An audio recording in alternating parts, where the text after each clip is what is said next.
ઉપાસનાની દ્રઢતાવાળાનું કલ્યાણ થાય તેનું.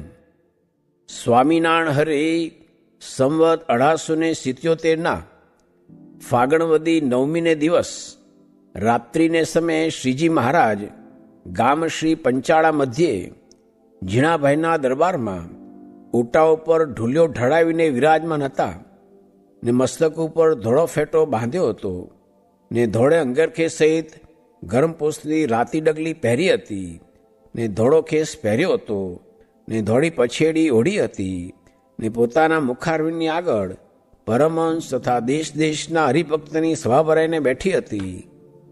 પછી શ્રીજી મહારાજ બોલ્યા છે, અમે ઝાઝીવાર સુધી વિચાર કર્યો ને સર્વે શાસ્ત્રમાં નજર ફેરવીને જોયું ત્યારે એમ જણાયું જે શ્રી કૃષ્ણ જેવો અવતાર સર્વશક્તિયુક્ત બીજો કોઈ નથી થયો.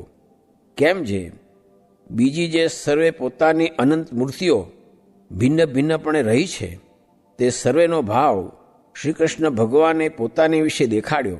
કેવી રીતે? તો પ્રથમ પોતે દેવકી થકી જન્મ્યા ત્યારે શંખ, ચક્ર, ગદા, પદ્મધારીને ચતુર્ભુજ રૂપે દર્શન દીધું. તેને કરીને લક્ષ્મીપતિ જે વૈકુંઠનાથ તેનો ભાવ પોતામાં જણાવ્યો તથા માતા યશોદાને પોતાના મુખમાં વિશ્વરૂપ દેખાડ્યું. તેણે કરીને સહસ્ર શીર્ષાપણે કરીને અનિરુદ્ધપણું પોતામાં જણાવ્યું તથા અક્રૂરને યમુનાના ધરામાં દર્શન દીધા.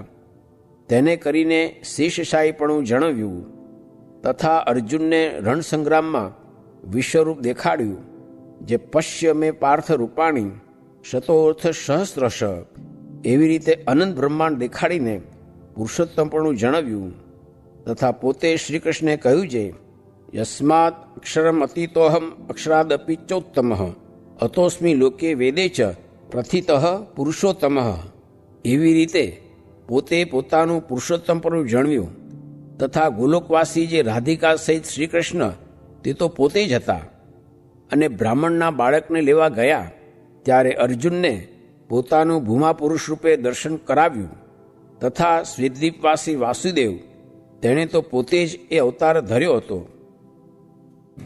તે માટે એ શ્રી કૃષ્ણના અવતારને વિશે તો ભિન્ન ભિન્નપણે રહી જે એ જ ભગવાનની મૂર્તિઓ તથા શક્તિઓ ઐશ્વર્ય તે સમગ્ર છે. માટે એ અવતાર તે બહુ મોટો થયો છે. અને બીજી મૂર્તિને વિશે થોડું ઐશ્વર્ય છે ને એને વિશે સંપૂર્ણ ઐશ્વર્ય છે. માટે કૃષ્ણ અવતાર જેવો કોઈ અવતાર નથી અને એ અવતાર સર્વોપરી વર્તે છે. અને બીજા અવતારે કરીને થોડી શક્તિ જણવી છે તે આ અવતારે કરીને સંપૂર્ણ ઐશ્વર્ય શક્તિઓ જણવી. માટે આ અવતાર સર્વોત્કર્ષપણે વર્તે છે. એવી રીતે જેની પ્રત્યક્ષ શ્રી કૃષ્ણના સ્વરૂપમાં અચળમતી હોય ને એ મતી કોઈ દિવસ વ્યભિચારને ન પામતી હોય ને તેની વતે કોઈ કુસંગે કરીને કદાચિત કંઈક અવળું વર્તાઈ ગયું હોય તો પણ તે કલ્યાણના માર્ગમાંથી પડે નહીં, એનું કલ્યાણ જ થાય.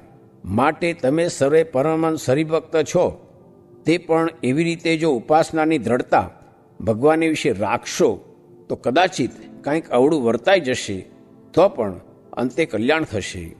એવી રીતની વાર્તાને સાંભળીને સર્વે સાધુ હરિભક્ત તે શ્રીજી મહારાજને વિશે સર્વ કારણપણું જાણીને ઉપાસનાની દ્રઢતા કરતા હવા. ઇતિ વચનામૃતમ. એવી રીતે પંચાળા પ્રકરણનું 6ઠું વચનામૃત જે તે થયું. સર્વ કરતાં લક્ષ્મીજીની સમજણ અધિક કહી કેમ જે તેને ભગવાનમાં નિર્દોષ બુદ્ધિ તો પણ તેમાં સ્ત્રીનો ભાવ ખરો માટે તે કરતાં ઉદ્ધવજીની સમજણ અધિક છે. કેમ જે ઉદ્ધવજી જ્ઞાની અને તેને ભગવાનમાં નિર્દોષપણું પણ તેને ઘર મૂકતા કઠણ પડ્યું માટે તે કરતાં પણ જડભરતની સુખજીની સમજણ અધિક. કેમ જે એને સ્ત્રી પુરુષો ભાવ જ નહીં. સ્વામિનારાયણ હરે સ્વામીએ વાત કરી છે ભગવાનની સ્તુતિ કરવી પણ પોતાને પતિતને અધમ માનવું નહીં. કેમ જે એમ માને તો જીવમાં બળ રહે નહીં ને જીવ ગ્લાનિ પામી જાય ને આપણે તો ભગવાન મળ્યા છે માટે પતિત શા સારું માનીએ, આપણે તો કૃતાર્થ માનવું. સ્વામિનારાયણ હરે સ્વામીએ વાત કરી છે વડોદરાનો ચાંદલો કોઈકને આવે ત્યારે સર્વે તેના મોટા ભાગ્ય માને, તેમ આપણે તો પુરુષોત્તમ નારાયણનો ચાંદલો આવ્યો છે, માટે આપણે તેનો કેફ રાખવો. સ્વામિનારાયણ હરે સ્વામીએ વાત કરી છે. એક દિવસ સ્વરૂપાનંદ સ્વામીએ મહારાજને પૂછ્યું છે, હે મહારાજ, सत्संगी का कैसा कल्याण होता है? ત્યારે મહારાજ બોલ્યા છે, जैसा कल्याण मोटा मोटा अवतार का होता है तैसा कल्याण सत्संगी का होता है. ત્યારે स्वरूपानंद स्वामी बोलिया जे, गुरु साहेब तब तो बहुत बड़ा कल्याण होता है.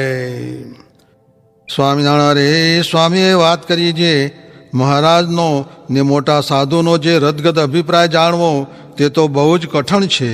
તે તો ક્યારે જણાય? તે એક કલ્પ સુધી જો મુક્તાનંદ સ્વામી તથા ગોપાળાનંદ સ્વામી તથા કૃપાનંદ સ્વામી એવાને સેવીએ ત્યારે જણાય, પણ તે વિના તો જણાય જ નહીં. એ સિદ્ધાંત વાર્તા છે. ને તે વિના જે કાંઈ આપણને જણાય છે તે તો શ્રીજી મહારાજની ને આ મોટા સંતની દ્રષ્ટિ વડે કરીને જણાય છે. ને તેની દ્રષ્ટિ ક્યારે થાય?